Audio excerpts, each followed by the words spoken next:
One night, deep in the enchanted forest, as the night fell and the moonlight began to twinkle through the leaves, Yukal's small owl, with eyes as bright as Dagem, sensed something strange.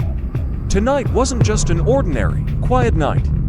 There was a mystery waiting to be discovered. Tonight is our night, Yuka whispered to his friends, Chip, a quick and competitive squirrel, T, a small, timid rabbit with long ears that were always standing upright in fear, and Pew, a mischievous sparrow who could never stay still.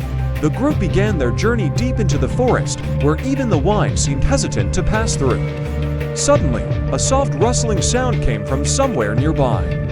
It sounds like someone's following us, T said nervously. Pew immediately flew up to check, but there was nothing. Maybe it's just the leaves falling, Pew suggested, though his eyes sparkled with excitement. Out of nowhere, a strange double quote sound echoed from a bush, causing the entire group to freeze. WH, who's there? Yuka boldly called out. The bush shook violently, and from it jumped a large shadow. T screamed, Chip hid behind a tree, and Pew flew in circles above. But Yuka, with his curious nature, stepped closer.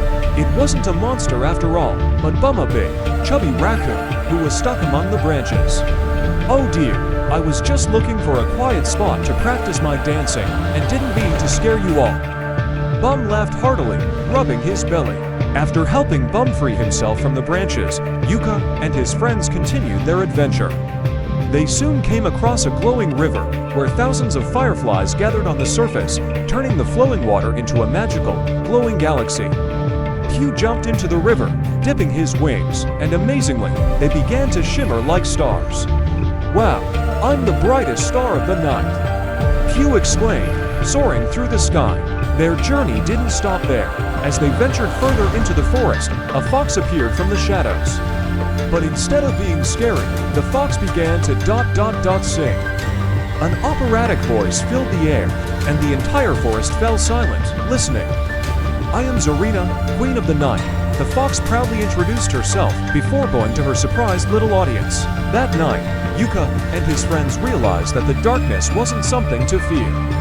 Inside it was a world full of wonders, new friends, and endless adventures. Maybe the night isn't a mystery to fear, Yuka smiled, spreading his wings wide as he flew up to the moonlight, but a place filled with countless magical things waiting for us to explore. And so, the group returned home, with enchanting stories in their hearts, ready for new adventures whenever the night fell again.